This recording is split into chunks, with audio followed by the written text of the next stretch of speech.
Good evening, everybody. Welcome to another edition of the Show of Champions, the Motor City Madmouth Show. My name is Scott Morganroth, the Motor City Madmouth. And when I say the Show of Champions, really, seriously, really, I've got one across here. His name is Neil Smith, by the way, the architect of the general manager of the 1994 Stanley Cup champion, the New York Rangers. I actually call Neil Smith, his nicknames are actually considered Theo Epstein. Okay, and then we can also call him David Copperfield. He knows what I'm talking about. Neil, welcome to the big show. Thanks. It's great to be on here with Motor City Madmouth, and I really look forward to this.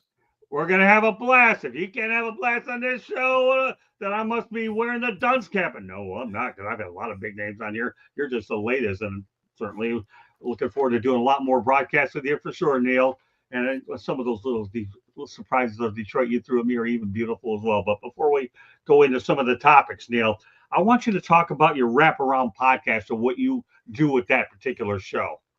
Well, NHL Wraparound is a show that I do with Vic Morin. We have 4 or 5 different franchises within NHL Wraparound. Our main show has great guests on. We bring on a guest. It could be anybody from Wayne Gretzky to Mark Messier to Bill Daly to somebody who's current at the time and can speak to a subject that's current during the season. And so we've had a lot of great people on.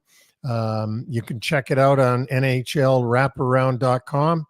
And we're growing, and we're just like everybody else. We want to subscribe. Gosh, there's 3 or 4 million of these things out there. You ever realize there'd be so much competition out there with all this stuff going on? Even Don Cherry did a podcast they just finally got rid of. But we'll get into Don Cherry we'll talk about it another night. But he even figured out what the word podcast was. Don Cherry, Hockey Night in Canada. He did one. Yeah. So now we're doing it, right? Yeah. I mean, it's mainstream now. And that when I got into podcasting, I didn't know that how mainstream podcasting had gotten to. And that makes it a lot easier to get people to come on your show when it's so mainstream. I have a lot of friends, obviously, in the hockey business. And so it's not difficult for me to call people and ask them. And usually they're kind enough to come on. But, it was only a few years back when I remember that podcasts were sort of 2 guys in their basement on their couch, just talking about the team that they loved, and that was it. Yeah, that's true. It's definitely a surreal thing. I wrote my book, Lessons from the Microphone, based on the premise that it is old school media versus new school media. What podcasting isn't is the FCC, Federal Communications Commission, which is how I grew up in the business back in 1979 when I got in it. And I worked for WXYZ Radio, which I'm sure you're all too familiar with back in Detroit because you were there anyways. And I work with a lot of interesting Detroit people that we'll probably get into it another time. All right, so with that said, let's continue about the National Hockey League per se. Okay, I'm going to ask you to describe these individuals in just a few words. And I want you to do the best you can with that. Gordie Howe, how would you describe him?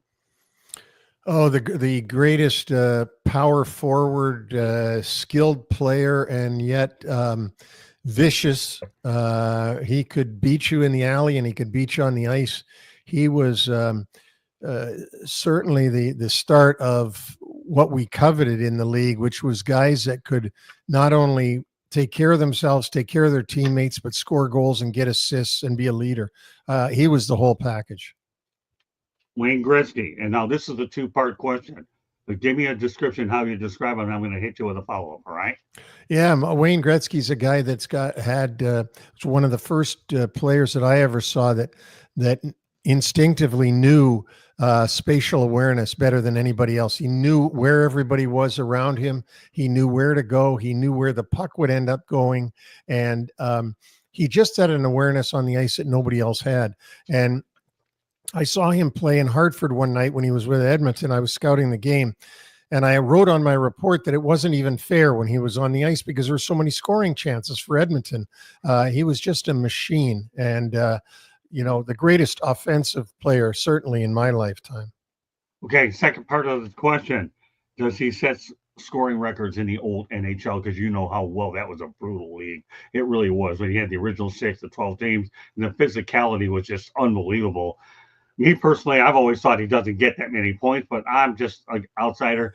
I'll trust your opinion far more than I'll trust mine. I don't think he could have, but I'm not sure that he could have even played in the original six. And what I mean by Okay. that is because we didn't have any, there wasn't any skinny guys in the original six, like guys that couldn't fight. Everybody fought, everybody. There was no Right. guys that didn't fight.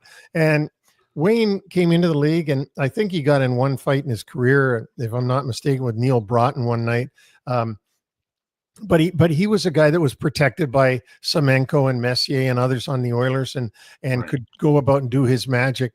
I find it really hard, Scott, to put players in different eras, because what they do is they play in their era, and they do the best they can do in that era. And so Bobby Orr the same way, Right. Gordie Howe the same way. They can be judged on their era, and really hard to think about if they played in a different era, because the game keeps changing. I mean, you're 100% right. You really can't. But let's face the reality. The guy you talked about, Gordie Howe, has a Gordie Howe hat trick, right? Was it a Yeah. goal, assist, and a fight, right? So, I mean, Yeah. I don't know how many of those Wayne Gretzky had, but Gordie Howe's the one who originated the term to begin with, Gordie Howe hat trick, right? Yeah. And I don't think Wayne ever had a Gordie Howe hat trick. I think he had many hat tricks and and many Gretzky hat tricks, but I don't think he ever had a Gordie Howe hat trick. Good. Thanks for making my point. I really appreciate it. Great stuff. Great mind think alike. I'll guarantee by the end of this show, you'll know what GMTA stands for, and you're a quick study to begin with. Alex Ovechkin, what comes to mind? Oh, just a guy who loves to score goals more than anybody I think I've ever watched. He loves to score goals. A terrific, strong bull of a man. He was more in the Gordie Howe type of embodiment than a Wayne Gretzky. He could play physical, he could scare you, he could rock you. But the one thing that he can really do, and still does to this day, is he can score goals. But Scott, he still loves to score. Like, his face lights up when he scores. It's not the 900th goal. It's like it was the first one he'd scored. So just a tremendous goal scorer. Let's go to Mario Lemieux, but we have a two-parter here. First of all, give me your observation with the first part of it. I saw Mario Lemieux play in junior and scouted him, and he came up to the draft. People doubted him, some people because he was in the Quebec League and getting a gazillion points in the Quebec League, and they thought that wouldn't equate into the NHL. But for a real big man, and I mean a big man, a 6'5", whatever he was, 6'5", I think it was, the dexterity that he had and the ability on him to handle the puck and do things with the puck, were just amazing. And I guess the thing that you should remember most about Mario is he had cancer and missed a full season with cancer treatments, and came back and was the best player in the league the next season. I mean, to me, that's uncanny. And I think he's just what they called him. He was just a marvelous player. Well, here's the second part of it, and I think this is just unbelievable beyond the cancer situation. He saved hockey in Pittsburgh when that franchise was bankrupt. If that isn't bigger than his goal scoring achievement, find me something is. You saved hockey in that particular area, and now I understand he may want to get back in to ownership there. But tell me what your thoughts about what he did as far as his ownership is concerned, because if it weren't for Mario Lemieux, there would not be any Sidney Crosby. I think he saved Pittsburgh Penguins twice. I think he saved it when he came in as a rookie. They were playing in a building that was half empty all the time, and he came in and the magnificent. And then he saved it when he was owed a lot of money in deferred payments from his career, and took that money and actually, took ownership of the Penguins and had them survive in Pittsburgh when they, as you said, they were bankrupt. There was a Canadian trying to move the team to Hamilton, trying to buy it and move it, and Mario was able to keep it in Pittsburgh. And now they got that beautiful PP&G arena, and it's a great franchise. Yeah, it really has. They won Stanley Cups and all that, and More power to them. That is an excellent franchise, and they managed to keep on winning. Let's talk about Scotty Bowman. What comes to your mind? Well, Scotty Bowman was a master of being on the right teams, having the right players. I mean, he's iconic. He coached those four Montreal Stanley Cup teams, four in a row. Won the Stanley Cup with Scotty Bowman. That was a feat that's only been Right. done by a couple of teams. And then he went on to win again in Pittsburgh. He won a Stanley Cup as the head coach, and then went on again to win Stanley Cups in Detroit as the head coach. So Scotty Bowman, I mean, you talk about winners. There's no greater winner than Scotty Bowman. Excellent. All right. Well, there is one right now. Because you're the one who pulled it off in 1994 when you won with the New York Rangers. Neil Smith, the 1994 general manager. Like I said, I called you David Copperfield before. Theo Epstein, people like that go out there and break long droughts with big franchises certainly deserve those type of comparisons. I am going to compare you. Theo Epstein will get in the Hall of Fame because what he did with the Cubbies and the Red Sox. But what you did was unbelievable with New York. That's not an easy place to win over at Madison Square Garden. I've never been there. It's on my bucket list to go to Madison Square Garden. Maybe you and I can see a game there. Who knows? Get me up there one of these days.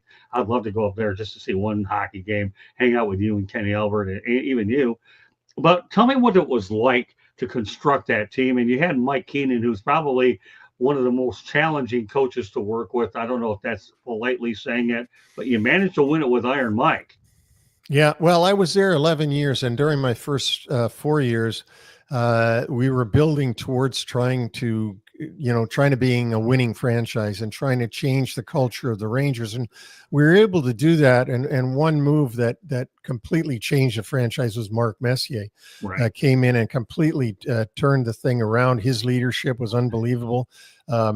We ended up, after my fourth year, we made a coaching change, and I decided that the stars that we had on the team, we had so many stars on that team, that we needed somebody like a Scotty Bowman, like an Al Arbor, or a Mike Keenan to come in who had handled big players, star players, ego players, and be able to get them to all come together for the cause, which was to win. And sure enough, Mike Keenan did it. So whether I like Mike, I mean, I like him today, but whether I liked him back then or I didn't like him, he got it done.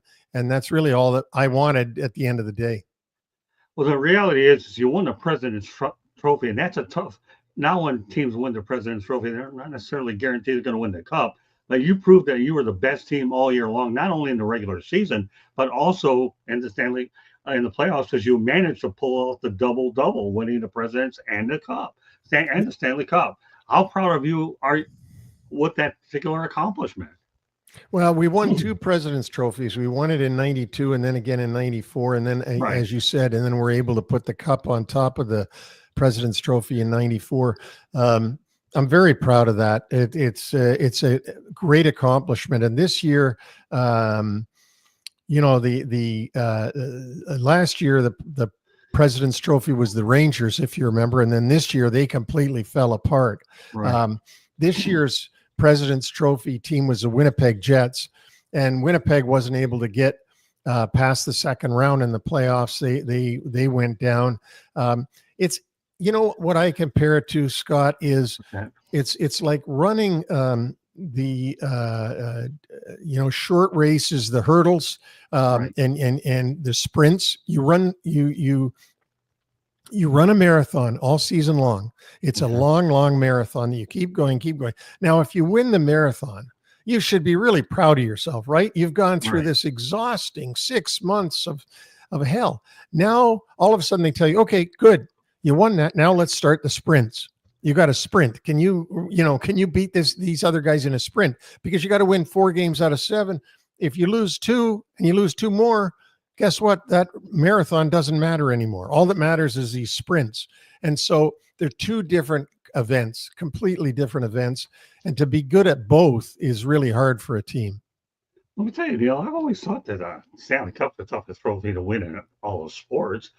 I really do. I mean, you talk about the grind of winning 16 games. I know many years ago you only had to win 8 to win it all, but now you have much more tiers, much more teams, and all that. But let's not kid ourselves. I think that's the best playoffs on the planet because you have the overtimes that go forever and the intensity, and these guys are playing as hard as they can.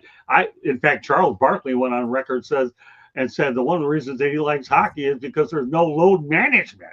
I mean, what do you think of when a guy like Charles Barkley says out there, I love hockey because there's no load management?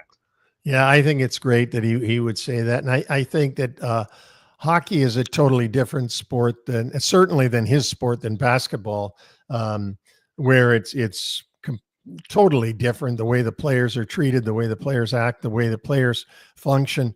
And I think in the NHL and hockey in general, there's a culture that, you know what, you're going to get banged up, you're going to get bruised up, and you got to get back out there and play again the next night, sometimes back-to-back games.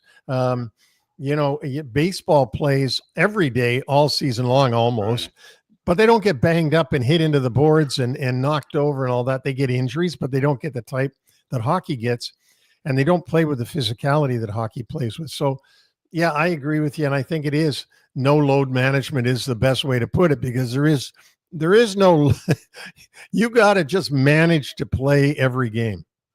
Yeah, I love the way these guys play. When you talk about doctors, the only ones you're talking about are the dentists that probably get rich by watching these guys. Really, all the mouth injuries and all the teeth they have to replace. Let's talk about another thing I know you're very proud of too. Excuse me. And that's the fact that you were with the Red Wings for 7 years. Tell me what that experience was like from start to finish. Well, it was a wonderful experience. First of all, the Ilitch family is wonderful people. Mike and Marion Ilitch had owned the team, bought the team in 1982. I got there shortly after they bought it. They bought it from the Norris family, and right away they started to make Joe Louis Arena a nicer arena. They started to put money into the Red Wings and started to make it first class. Jimmy Devellano went there as their first general manager and did a good job of trying to build a foundation for that team. I was the chief scout of the team, and I was fortunate enough to get some real good picks during my time there, and we were able to get a lot of good players that went on actually to serve them after I was gone, because in our 1989 draft, which was my last draft as chief scout, we picked Mike Sillinger, Bob Bugner, Nicholas Lidstrom, Sergei Fedorov, Dallas Drake, and Vladimir Konstantinov, all in the same draft. No kidding. Wow. So that set them up for a long time. And you know what? They're just a great, great franchise. They haven't always been great. I mean, back in the dark days in the 70s, they weren't, you'll remember that, they weren't so great. But in the days of now, and I know they've missed the playoffs a number of years now, but they made it for 25 straight years. Right. So they're a very proud franchise. I think Stevie Yzerman's doing a good job as GM. Oh, there's no question. He had a tough job. In 25 years, you're not getting any picks very high. Now, let's face it, Mike Ilitch won 3 when he could spend as much money as he wanted, but when he got the salary cap and it evened out a little bit, they managed to win 1. But it's not the same when when the playing field's a little bit even, when you can buy anything you want. And hockey is the best bargain of the 4 major sports. Let's not kid yourself. It's not like you're buying a championship in baseball. Hockey is a little bit different animal. Your payrolls are substantially less. You're right, but the Ilitches got to be credited with building a great culture within the Red Wings organization and a place where players wanted to play. Not only did they get paid well, but I think that they enjoyed their time with the Red Wings and the way that they were treated by the organization. And that starts with Mike and Marion Ilitch, Chris Ilitch, the son who now runs it. They're just real good people. So let's talk about the state of the Red Wings right now. Obviously, we just began to talk a little bit about it. And a bit of a rebuild, a little bit short. They've got Todd McClellan as their coach now. How far away do you think that they are? Do you think they have a chance to make the playoffs this year? I think they should be right in that wild card chase this year. I thought they should have been last year, to be honest with you. I was a little bit disappointed that they weren't closer to making it than they were. I thought they should be. I think this year coming up is a really important year for Yzerman and McClellan, because they've got to show the fans that they're making progress. You can't stay still and keep the fans happy. So I think this is a big year for them. I think that they're going to show some strides. I think they've done some good things, and they've got a good coach. All right, let's talk about the team that resides in my backyard, the Florida Panthers, won two in a row. You think they have a shot at winning three? They've certainly maintained a lot of their core players. I think the only question mark after this year will be Sergei Bobrovsky, who obviously has a year left, but they were able to maintain a lot of their core players. You know, it's interesting, Scott, that you mentioned Bobrovsky because he is older now. He's not a young guy. And you wonder when you're going to see that age start to creep into his game. Certainly, Florida is the odds-on favorite to win a third Stanley Cup when we're talking in July. Right. But anything can happen during the season. I think that Bill Zito has done a remarkable job with the Florida Panthers, the guys that he's gotten, the holes that he's filled. Every time they lose a guy and you think they might have to take a step backwards, they get somebody else that fills in even better. He went and signed his most important guys in Ekblad and Marchand and Sam Bennett already in the offseason and made sure that his core stayed in place. So I think if Bobrovsky can continue to play the way he's been playing, which is suspect because of his age, only because of his age. And if they can, stay away from the injury bug like every team has to, I think they do have a good chance to win three in a row. I called them to win this year and last year. So I really like the Florida Panthers. They play playoff hockey all season long. Yeah, Paul Maurice did a heck of a job. Obviously goes from the Winnipeg Jets to the Panthers, and he has all the resources here. He doesn't have one in Winnipeg. So that leads me to another question. Canada hasn't won a Stanley Cup in years. Can you explain that? Well, they haven't won since 1993 when Montreal Canadiens won. Right. And they've not been real close at all. I mean, Vancouver played against us for the Stanley Cup in 94. There have been Edmonton's obviously played the last 2 years in a row against Florida. They've had shots at it, but they haven't been able to do it. There's only 7 teams in Canada, and there is 25 in the United States. So the odds are against the Canadian teams. But at some point, you would think that one of these teams, whether it be Calgary, Edmonton, Vancouver, Ottawa, Montreal, Toronto, somebody's got to win it sooner or later. And when they do, the whole country will go mad because they're tired of waiting 27 years now. Yeah, I can only imagine. Let's talk about the current situation with the New York Rangers. They brought in Mike Sullivan to see the answer out at Broadway, because it's going to be a much tougher situation based on the media in New York than it was in Pittsburgh. Well, and the thing is that Drury and David Quinn, who he brought in as an assistant coach, who was the head coach of the Rangers at one time, and Mike Sullivan are all Boston guys. They're all friends from Beantown, and sort of like got a little mob there going. I don't think their team is good enough. I think that they've dismantled what was a pretty good team. And I don't know that Mike Sullivan, or for that matter, David Copperfield, could make this team win. I think that I just don't think they have the horses. And I think Mike Sullivan has something to prove too, in that he hasn't made the playoffs in, what has it been, 3 straight seasons in Pittsburgh. Now you can say he didn't have the players, true, but you can't give him a pass just because you don't give anybody else a pass. So we'll see how he does this year. They seem to change coaches every 2 years. They had Jerry Gallant, who had a couple of 100-point seasons. They fired him. Then they had Laviolette come in and have a President's Trophy. And then this year, crapped the bed and they fired him. So we'll see how long Sully can stay. Well, it's funny. You say Gerard Gallant. Why are his stays short? I mean, the guy, to me, reminds me of Billy Martin, where he gets quick results, but he doesn't last very long. Yeah, it seems like he comes in, he does real well at first, and then management seems to think that he doesn't know X's and O's and doesn't have a game plan for different situations, I guess. But Jerry is a player's coach. He's done really well wherever he's coached, and that includes Florida. I don't know if you remember, all the way back to the Panthers, Yeah, I when remember that. he did a real good job there. And then he took the Vegas Golden Knights in their first year in the league. He took them to the final against Washington. So he's done some remarkable things. But who knows what reason that the next opening doesn't go to Jerry Gallant? Who knows why? Well, right now he's in the KHL, as I understand. He just took a recent job over there, so he'll be out there for another year. So I actually was going to talk about that tomorrow, but that's the latest update with him. So that means if you're telling me the Rangers might be in for a tough season, it means my man Kenny Albert and Dave Maloney, who they hired as his sidekick, they're going to have a lot of work to do to try to make this team interesting, right?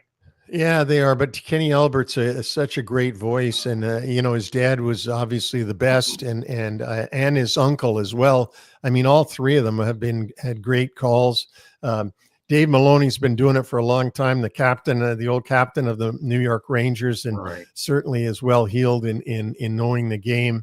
I'm going to have fun listening to those guys this year and watching them on TV and seeing things. I think this isn't going to be an easy season for the Rangers. They've still got some real good players, but they got a lot of question marks as well. But when you've got Shesterkin in net, that's a pretty good way to start. Well, Kenny Albert's a great friend. He's a great person. He's a great father. I mean, he's a great family man. He's a Hall of Fame person in every sense of the word. Never met Marv, but obviously Marv is an iconic broadcaster, and I think Albert was the other Albert that was there. But Kenny's the one I know the most, and Kenny to me has always been a great friend of mine, and I always take pride in this guy. Whatever he does, he's Hall of Fame in every sense of the word. So, Kenny, if you're listening to the show, I hope you have my heart, Kenny, and you always will. Well, you know what?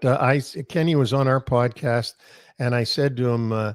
And I've known him since he was a little guy. When he was coming to the Garden with his dad, he would wear a Vancouver Canucks jersey to the games when his dad was broadcasting. And I said to him, it's people like you, Ken, that make this game great, because they're nice people. No ego, no pretense, nothing. You're just a really good person. And he really is. He's a good person.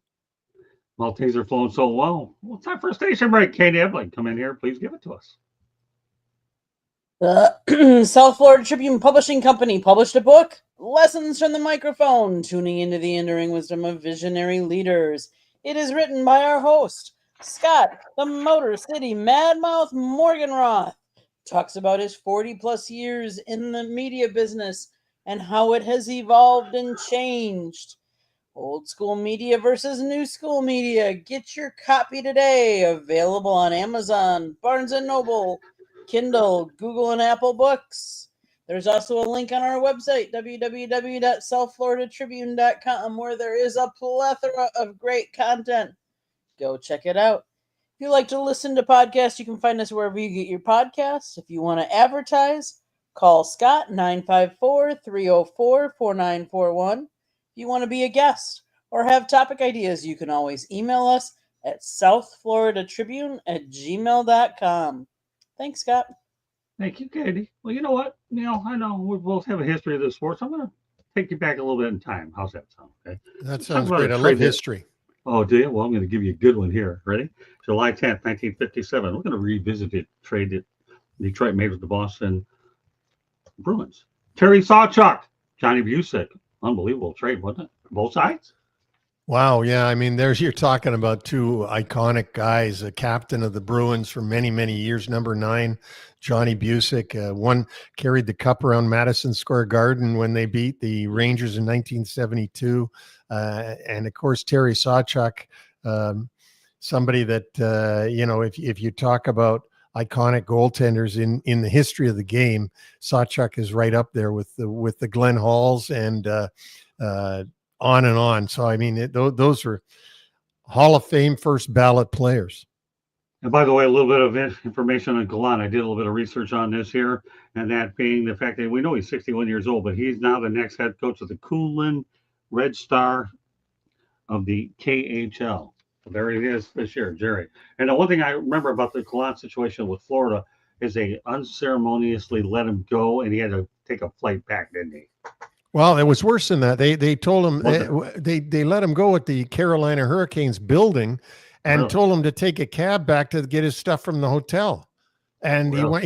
He had to take a cab and then go to the airport and fly home on his own. So it was really a bad show for that organization. But that was a different Florida Panthers than you have today. I don't think that Vinny Viola was very much involved, if at all, in those days. And certainly, it's a high class place that everybody wants to play now for the Florida Panthers.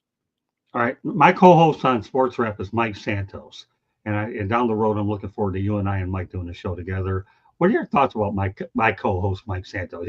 To me, I tell you one thing about Mike. He's one of the most knowledgeable people on the planet when it comes to hockey. Hello, Cyberusky, glad to have you.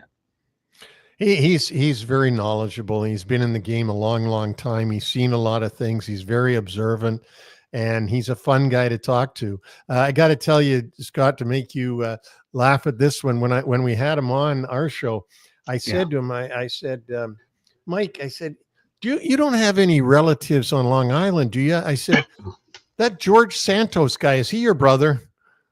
Really That politician that got thrown out last year or 2 years ago when George Santos was the talk of the town. Mike cracked up laughing about that. Yeah, Mike's is good. I'll tell you, when I bring him on the show, I feel like, you know what? I could hit him with anything. And when you have a working relationship with the guy that you call a really good friends, that's unbelievable. All right, so Joshua Dorr and Cyberusky are joining us. Neil talks Panthers for a three-peat. Well, that's okay. Fair question. What do you think? Do you have a chance to win it all? Oh, for the Panthers?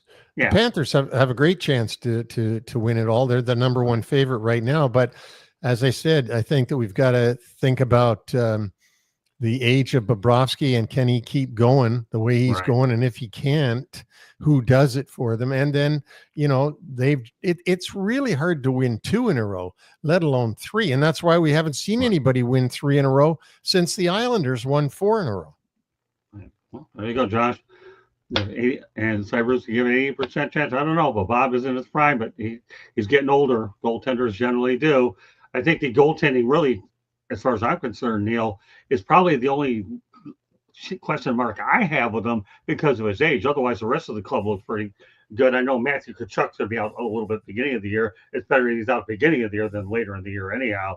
So you have a little bit of time. But what are your observations about being Tkachuk out for a little bit of time early? I think that's fine. I think that Paul Maurice and his coaches would rather see him get completely healthy. They know when everything matters, and that's when April rolls around and the playoffs start. So, and I want to make something very clear. I'm not saying Bobrovsky won't be fantastic next year. Right. I'm just saying that with every player, there is a time, it's genetics, and they start to slow down. So let's hope for the Panthers and for Bobrovsky, he keeps playing the way he's been playing, because he's a treasure to watch. Oh, yeah, I agree with you 100%. I hated to see them let Spencer Knight go. I thought he was their goaltender of the future, but I understand the move when they brought in Seth Jones. But Spencer Knight, I thought, was actually the goaltender of the future there. But if you're going to go out there and make a trade for a bigger guy, you have to give somebody up. And Spencer Knight was the guy that did give up. I thought he was the future of the Panthers in the pipe for sure. But I think it's pretty. Your point is very well taken. It really, really is. But again, goaltending is what did. You ride a hot goaltender, and that's what allows you to win a Stanley Cup. You ought to know that anyways. Who was your goaltender back in '94? Why don't you give Mike Richter? Mike Richter, who was fantastic for us, was our goalie during the '90s, and was a great competitor. He's always in great shape, and him and Brian Leach were great friends. And he was one of the cornerstones of the franchise back then. Very good. All right, got 4 or 5 more questions to go. Having a great time here with Neil Smith, Motor City Madmouth. My name is Scott Morganroth with Neil Smith. Once upon a time, Red Wings, of course. Now he built his dynasty at Broadway. I'm telling you, if you win in New York, they're going to revere you. Hey, did they do anything to honor you when you left New York? Not Well, we really. did. I gotta be honest. Not the Rangers didn't. There've been a lot of kind fans and a lot of kind people, but the Rangers have yet to do anything for me. So we'll see. I mean, we're coming up on the 100th anniversary of the New York Rangers this season. Wow. Coming up, it's 100 years. They came in 25-26 of last century, 1925-26, or 1926-27. Sorry. And so they're coming up to 25-26 this year. This will be their 100th year. All right. When the original 6 teams don't make the playoffs, how bad is that for hockey? Because 4 of them didn't this year. Yeah, it's not good. I mean, the original 6 are treasures in the league, and I mean, Montreal and Toronto made it.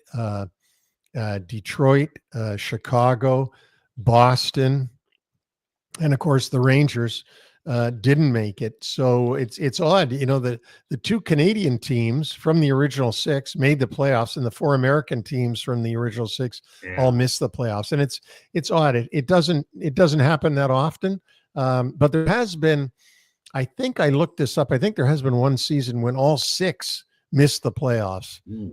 But I can't say that off the top of my head when that was. Fair enough, but yeah, but 4 original 6 teams don't make it, let alone the American ones. That's not good for ratings, people. That just isn't. Whether you're on TNT, ESPN, ABC, it doesn't make a difference. You need those guys in there. And I've always said that, no disrespect against the Florida Panthers, but I've had some people say that the Detroit Red Wings get a more national broadcast than the Panthers because of the fact that they've won 11 Stanley Cups, and they are what I consider America's team in terms of the National Hockey League. They're the only American team that's in double digits when it comes to winning Stanley Cups. So how do you not say the Red Wings would not be America's team knowing that they've won 11? I'm not saying you didn't say it. I'm just making a point. Yeah, no, they're very, very popular team in America, as are really the Bruins and the Rangers and the Blackhawks. The Blackhawks had their little dynasty just a couple of decades ago. But the original 6, you're always very proud. And I worked for Detroit, as you spoke about, the Detroit Red Wings and the New York Rangers. I mean, I had a really lucky career because I was with 2 original 6 teams, and very proud of that as well. How much do players like to play for the original 6 teams? Oh, they like it. They go back because I think they all have grandfathers. They all have that were around watching this thing for a long time now, and everybody knows who the original 6 are. So there's something special about playing in Toronto, Montreal, Boston, Chicago, Detroit, or New York. It's just a special feeling. Yeah, I'll tell you this right now. I've covered all the sports out there. A lot of the other players in other sports don't know the history as well, but hockey players, that give them their credit, they do. Original 6, we want to go. If we get a chance, we're going. And I've been it. I asked other players, about this? No, they don't. I'm thinking, wow, you don't know the history of the sport that allows you to get paid a nice living? Really? Seriously, really? I had to get that one in. No, I had to do it. Really, seriously. Really. Okay. All right. Well, your thoughts about the NHL and the Olympics and how successful was the 4 Nations tournament? The 4 Nations was an amazing tournament. I poo-pooed it in my mind when they announced that they were going to do that. But I got to tell you, that was some of the best hockey I've seen in a long, long, long time, including playoff hockey. The 4 Nations, the players played so intense. It was fantastic. I think the Olympics will be great as well. I think that when players, particularly Europeans, but Canadians and Americans as well, but particularly Swedes and Finns and so on, play for their country, there's something really special there. And I think you'll see a great Olympics when the NHL is participating. Yeah, I think so too. I'm glad that the NHL is going back to the Olympics. A few other questions I want to get to. Number one, NHL expansion is inevitable. They're talking about landing 2 teams, and the price tag is a whopping $2 billion. $2 billion. That's a lot of money that Gary Bettman's going to get. In your estimation, who would be the 2 leading favorites to get a team? I got to think that Atlanta and Houston, only because they're major TV markets. Those are major cities in America. But who knows? I mean, I didn't see Seattle coming until it did. certainly didn't see Columbus, Ohio, or St. Paul, Minnesota. So you never know. Nashville, Tennessee, getting a team. So we'll see what happens here. I'm not sure, Scott, that I'm a fan of any more expansion. I think at 32, that's more than I ever dreamed would be in the league. Well, let alone the fact they're going to an 84 game schedule as well. They're cutting out 2 preseason games just to accommodate the 84 games. So, let's not kid ourselves, Neil. It's a domino effect anyway. So you're adding 2 more games. Where you're thought about the 84 game schedule. And it's just it's going to compact the schedule a bit more. They're going to have players are going to have to play more games in less days. And what does that lead to? Well, it leads to injury, because when you're playing night after night, injuries happen. So we'll see. I'm sure that these young guys are well enough conditioned and great enough athletes to be able to play a couple extra games. But it'll be interesting to see. Hey, it's great for us. We all get to see more hockey. Well, let's talk about overtimes. Okay, you have the 3-on-3 in regulation. How do you like it? Well, the 3-on-3 is should end up being a goal scored in the 3. That's what they're always hoping for. I think every hockey guy doesn't really want games to go to the shootout. Right. The fans love it. It's exciting. The shootout is. But old hockey guys like me, I don't like a skills competition to decide who's going to win the game. So at 3-on-3, you see real exciting plays. You see, the strategy is hold on to the puck as long as you can. Don't let the other team get a change in. And when you get them really tired, attack and try to score on a team when they're really tuckered out on the ice because you've had the puck the whole time. So it's exciting for the fans. I've always loved overtime hockey in the playoffs because you go on forever. And that's when you find out who's the strongest of the fittest. Now let's go back. I'm going to go back to give you my observation on expansion. Atlanta should get number one, because they're looking about building that stadium into suburbs. So I think the third time will work out. There's money behind this effort. I do believe it would succeed. Number 2, I think Houston would be a good idea, because then as long as they bring back the Houston Aeros, you're okay. If I was looking for a dark horse, of a team that I would love to see, it would be Kansas City, because you had the old Kansas City Scouts, because they don't have a winter sport team, and I think they do have a legitimate venue in Kansas City. But my favorites, Neil, would be Atlanta/suburbs Atlanta, Houston/Aeros, and then Kansas City is the dark horse. And I think you have to stop it there. I don't think you can do a whole lot. And guess what? We got Cliff Neal on here, who's going to be in a future show with us. This guy's an expansion guru, if I ever saw one. He's going to be on a future edition of the Sports Exchange. Glad you could pop in here, Cliff. Really, he says, how do you think the way the new people watch programming? Does the TV market size argument with expansion teams still hold the same importance as it did in the past, especially with the massive failure? So I've never let anybody live down in Arizona. You want to tackle that one? Well, Arizona was a failure right the whole time. I mean, right from the time they came into the league. Phoenix, they played in the small building that was built for basketball, so there was the horrible sight lines. And then they built a new building, and everybody thought they would build it in Scottsdale, and they ended up building it in Glendale, and nobody wanted to go to that side of town to go to hockey games. And so their attendance never made it. And then that last 2 years was just a joke, that they played in the Mullet Arena where the college team plays, and they're playing a little 3,000, 4,000 seat arena. They stayed there too long, but then along came a good owner in Ryan Smith and took it to Salt Lake City. So that thing's gone. But I do think TV markets still matter to the NHL and getting big TV markets involved. Well, let me tell you this, okay? I lived in Arizona at the time. I don't want to mention any names, but I saw a game, or actually 2 games over at that time it was called the America West Arena, and if that wasn't a joke, I don't know what was. So I ended up, the Phoenix, Arizona Coyotes, whatever you want to call them back then, didn't particularly like me because I wasn't giving his team very good publicity, and that, putting it mildly, he wouldn't let me come back to any more games because, as Jack Nicholson would say, if you can't handle the truth, fill in the blank, right? Yeah. I thought the Jays should play over at the old Arizona Memorial Coliseum and charge more money with at least 12,000 seats there until they figured it out. But no, they didn't want no part of me, and I didn't want no part of them either. If I went to see a game, I'd go over to L.A. It didn't matter. But the truth hurts. I don't know if he's ever forgiven me. But the guy that went over to Anaheim, who was his assistant, said the guy overreacted. He just couldn't handle it because he was in a no-win situation. And as you just said, that was a bad situation from the beginning. How the heck can you watch a game in an arena like that when you can only see one goal and everything is so obstructed? I don't even understand. Am I that smart or am I stupid? You tell me what I am. I'll accept you for whatever you tell me, Neil. Okay. No, it doesn't work. It doesn't work. It didn't work in Brooklyn either when the Islanders went in and played at the in Brooklyn at the Right.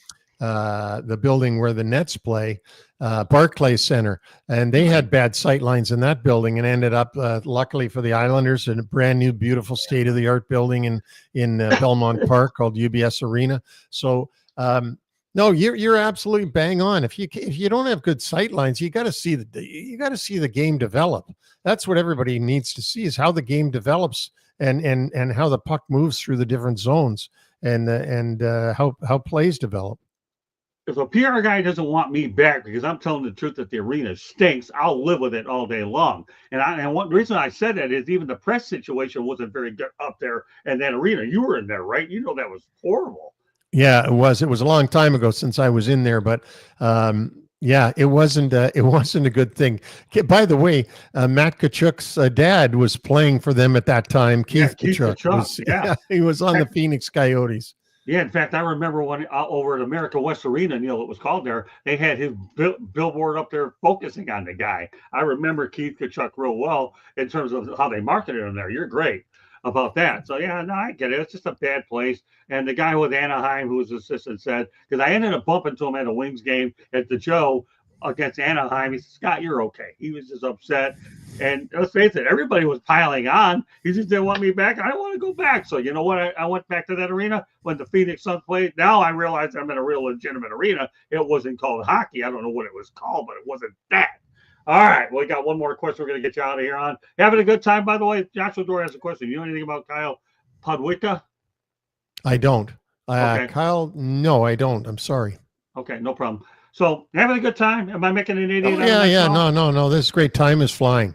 Oh, I told you, when we come on this show, we really throw them out rapid fire. Great stuff. When I have great material like you and I'm out there rambling, I didn't have that much caffeine today, so I was just fired up about being on the show with you. There are times when I get caffeine, it gets way worse, but no, I'm mellow motor mouth, even though Motor City Mad Mouth is what it is. And if you figure that out, then you really get a big genius cap after that one. All right, so do you have any desires? Do you ever want to return to an NFL front office? Do you ever want to do it again? Yeah, I'd like to go in a different position. I'd probably like to go in as a president of a club, president of hockey operations. But I got to tell you, Scott, I'm happy not having the stress of running a team and just doing what I'm doing and doing the show with Vic Morin and enjoying myself and watching it grow. And we own it's our thing, just like this is your thing. And right. You know what? It's really fun, and you put a lot of passion into it when it's your own thing, when it's your own show, when it's your own product, and I'm enjoying that. No question about it. Well, since you talked about it, I'm going to give you an opportunity. The floor is yours for about 3 or 4 or 5 minutes, okay, Neil, to talk about your show in detail, what you put on there, the type of guests that you have on there. This is your opportunity to market NHL Wraparound Podcast. The floor is yours, Neil. Go ahead. Yeah, no, I think that people will really learn a lot of things. I think that our motto for the show is no nonsense, just hockey, because we don't come on and talk body talk and do all the swearing and locker room stuff and all that. What we like to do is just talk about what's going on in the league and try to bring to the listeners and viewers things that they wouldn't have known had they not tuned in, had they not listened to the podcast, had they not watched the show. And so that really makes us happy. And the other thing is having great guests that are very entertaining. You won't believe who we had on today, and it hasn't dropped yet. But we had on Bobby Valentine. Really? Manager of the Yeah, manager of the Mets and the manager, and talked baseball the whole time. There wasn't a lot of hockey to talk with him, but that's what we wanted to do. We wanted to do a celebrity series, and Bobby Valentine was our first celebrity. We're going to have others. But that was a lot of fun. And so, you know what? We have fun doing it. I think we bring the listeners and the audience a lot of good information and stuff that they might not find anywhere else. Yeah. So where do they actually go ahead and find your show? Any podcast platform, iHeartRadio, Apple, anywhere you want to go to get your podcast, Spotify, of course, YouTube. We're everywhere. So it's NHL Wraparound, and we have our own website, nhlwraparound.com. You can find all our episodes on there, and just give us a try. I'm sure you'll like it. Joshua and Tor and Cyberowski will be two of your biggest fans. You know who I have on my Monday night show? Mickey Callaway every Monday night, the former Mets manager. Oh, wow. That's great. Yeah. You know what? He likes to come on. You know what? He said one of the best things he could ever say the other night. You know what that is? I love coming on the show. I can say whatever I want. Of course you can't, Skip. I'm letting you do it. This is an FCC. Really? Seriously? Say whatever you want. Yeah. He does. He's having a ball. I'll tell you one thing. When Mickey Callaway stays around with me for a while, he's getting his own show. We're just trying to get him going here so he gets comfortable working in this particular format. He's having a good time. I think the one thing I can advise you to do is keep doing what you're doing, but just continue to be creative and different than anybody else is what you need to do. There's like 3 or 4 million different podcasts. As long as you have the best guests out there and you treat them with respect, and I know you're so well respected in this industry anyways, and you're knowledgeable, that's the biggest thing. And that's why when Sports Wrap, it was prior to the Sports Exchange, before that, when Mike Santos came on board, Mike brought something that you can't buy anywhere else. And that's complete and unbelievable knowledge. And you can take a guy like me who's been around the block 9 million times over, bring a guy like Mike in, and we could do the show by ourselves. And if we add other people, you add them. But you got a guy that's knowledgeable, been there, done that, has done every responsibility on the planet. And I'm going to tell you, the amount of credibility you get, Neil, is just unbelievable. And if anybody doesn't understand your credibility, if they look you up on Google, then for gosh sakes, there's no way your podcast is going to lose. And if I have anything to say about it and you have anything to say about it, I'm going to bring you and your partner on here and give an opportunity to stick it in their ear and make sure that they don't forget about it. Because, again, I know we'll talk about it off camera and all that, but my goal is to make sure that it's a win-win situation, that you're able to grow yours and we can bring something to the table both sides. But I've been so excited about having you on. It's just unbelievable. And when I came back from Europe with my wife, Neil Smith, top of the list. We're going to get this guy out. We're going to have a blast with this guy. I never expected I would have as much caffeine today, but it's okay. Didn't need it. You gave me all the energy I need. Thanks for having me on, Scott. I appreciate being on your show, and good luck, and keep going. Keep her going. Well, we hope you have you back. Before we go, though, Katie Ebley, one more station break also at the top of the hour, Sports Exchange, or in about 5 or 10 minutes, stop the Sports Exchange. Go ahead, Katie, one more station break. South Florida Tribune Publishing Company published a book, Lessons from the Microphone, Tuning into the Enduring Wisdom of Visionary Leaders. It is written by our host, Scott, the Motor City Madmouth Morganroth. Great stories in the book. Talks about how media has changed over Scott's 40-plus years in the business. Get your copy today. It's available on Amazon, Barnes & Noble, Kindle, Google, and Apple Books. There's also a link on our website, www.southfloridatribune.com, where there is a plethora of other great content, so go check it out. If you like to listen to podcasts, you can find us wherever you get your podcasts. If you see the red subscribe button and you have not yet clicked it, I don't know what you're waiting for, but click it and then turn on your notifications so you get notified every time we go live. If you want to advertise or sponsor a show, call Scott, 954-304-4941. And if you want to be a guest or have topic ideas, you can always email us at southfloridatribune@gmail.com. Back to the program, Scott. All right, well, I want to send a special shout out to Neil Haley. He calls himself the media giant, for setting up this opportunity with Neil Smith and I to get together and do the show tonight. Neil, hopefully you're watching out there. I appreciate the opportunity that I got to talk to Neil Smith, class act, but more importantly, a Stanley Cup champion. How do you like the fact that your name is engraved on that trophy? Yeah, no, it's something to be very proud of, and yeah, no, I'm thrilled. If you ever told me that kid from Toronto would end up being able to be the only person ever to win a Stanley Cup at Madison Square Garden for the Rangers. They never won a Stanley Cup at home ever. So that was the first one won in New York by the Rangers. Laurie, we're going to call Neil Theo Epstein Smith. We're going to call Neil David Copperfield Smith. We started at the beginning of the show.